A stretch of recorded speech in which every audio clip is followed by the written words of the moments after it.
you're absolutely right. Let me land on that for a second, because I talk about discipline in the book, and I make a distinction in discipline between discipline and self-discipline. Okay. And it's important. It's an important distinction. And I had to look at myself and do introspection and kind of look at the world around me to make this distinction. But discipline, as described in the book, is what I would define as the ability to set and achieve those longer term goals that the outside world has a say in whether or not you accomplish. Okay. This is, putting together a podcast, become the great salesperson, become a Navy SEAL, writing a book. Okay, these are all things that the outside world is going to have a say in whether or not you accomplish. You're gonna have to navigate the outside world to do it, right?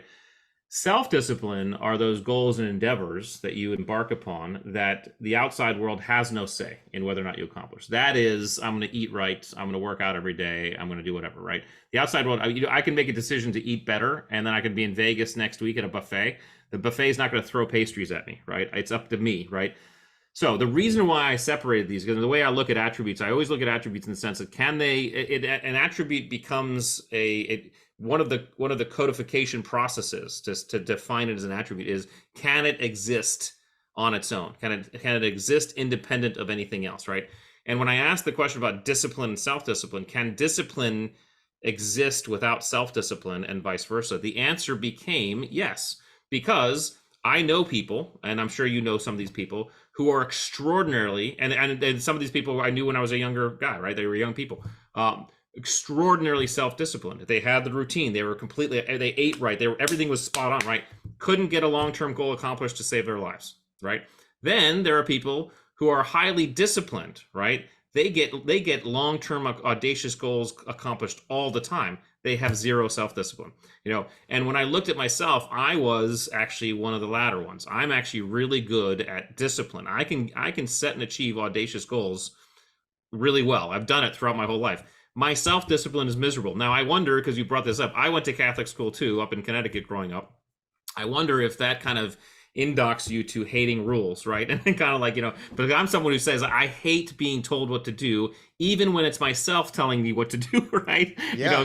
So this idea though, so really the reason why I want to bring this up is because success, success is generally subjective. It's subjective to the human being, right? And so when people start thinking about, okay, how can I be successful, or why am I not successful? These distinctions start to matter, right? Because someone can sit in there, it's like, I don't know what it is. I mean, I eat right, I do everything right, I do this, and this, but I can't seem to get this long-term goal. It's because they're high on self-discipline, they're low on discipline, And by the way, just for people who are actually saying, oh shit, this is me, one involves an ability to break from structure and routine. The highly self-disciplined person loves structure, loves routine, loves like, hey, this is what's happening, right?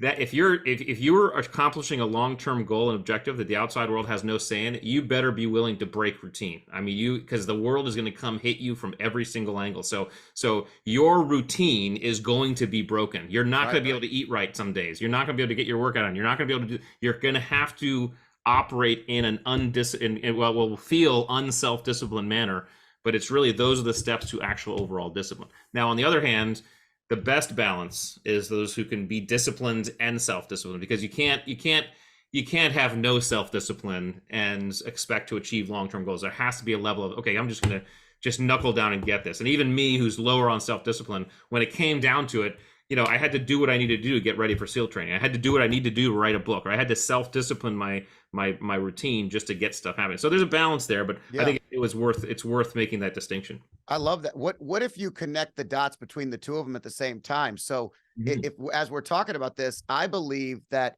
my long-term vision has always been something that I've been disciplined about. I've known what it is and where I'm heading, and I readjust on a regular basis. Right. What I found is self-discipline allows me to succeed at that long-term disciplined vision. And, I'll give you an example. Part of the reason I have a morning routine is because I found that I didn't for many, many years like working out alone. Yeah. So I hired a personal trainer. I had a personal trainer I would go see. And because I liked being accountable to somebody, I liked giving of myself. I got to work with them. I got to be a part of it, and we got to learn something together every morning. Like it became a part of my routine. Today I do it all alone. I don't have time to do the things that I wanted to do before, because the goals have gotten a little bigger and the time's gotten a little tighter and the Yeah. family's gotten a little bit, Yeah. tighter on their time.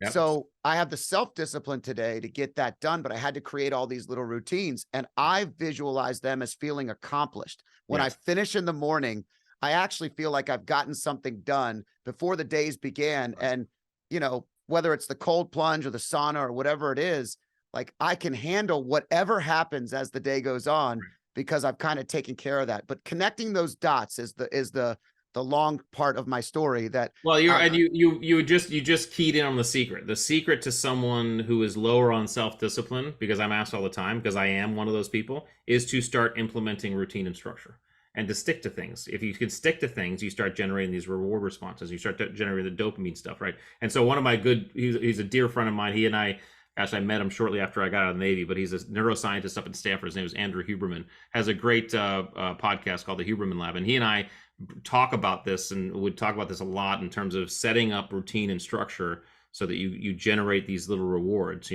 but those of us who lean towards the lower on self-discipline have to really be diligent about that stuff, because we're okay. Like, oh, the day's going to shit, that's fine, I'll just work it out, right? We're okay with that, and I don't care if I can't eat what I need to eat. We actually like that, right? We like that environment. Whereas, but if we implement some routine, some structure, I remember one of the times I was in the best shape of my life was actually when it was early in my career. I just moved back here from Hawaii. Was my first duty station. I moved to Virginia Beach, and I was part of a SEAL team here, and I was assigned to an aircraft carrier as an LNO. So I was basically going to do a deployment on an aircraft carrier, which was I had to do it because it was the only job available. I love I wanted to be a pilot anyway. I mean, I chose to be a SEAL, but I love aviation. So I was like, okay, if I'm going to do it, I want to do it on a carrier. All this to say, I was a SEAL trapped on a ship, right?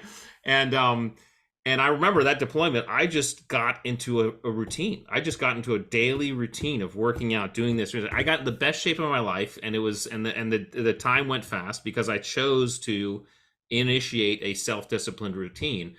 So it works. It's the key to that if you're a little bit lower on that. And if you're lower on discipline, if you're someone who's highly self-disciplined but can't seem to get those long-term goals accomplished, then you have to go the reverse. You actually have to start throwing some adaptability, throwing some uncertainty. You have to start throwing some curveballs into your routine and start practicing being okay with deviations. And then of course you deviate, but I'm going to go back to it. Deviate and I think that's the balance that works the best for highly successful people. You almost have to get comfortable with imperfection.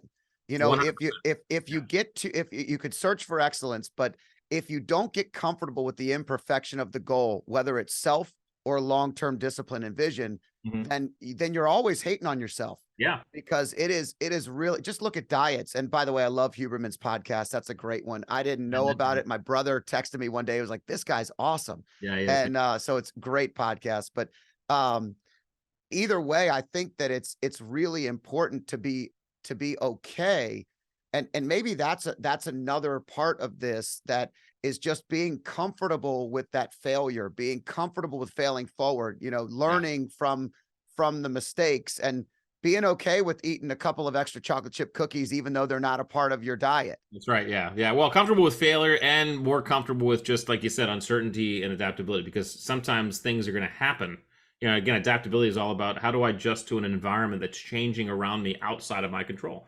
And the more you're okay with that, the more adaptability you have. The less you're okay with it, the less you have. The super over-indexed self-disciplined person is typically not as adaptable. They're lower on adaptability, right? And so because when the environment changes around them outside their control, they're like, ugh, I don't like this, right? So yeah, it's about getting comfortable with just new environments, and doing any one of this, whether it's getting comfortable with adaptability or getting comfortable with routine and structure, it's going to inflict discomfort for the person trying to do it who's not used to doing it. It's all about just making yourself uncomfortable. If you like clips like this, I have a similar clip here, and if you want to watch the full video, click here.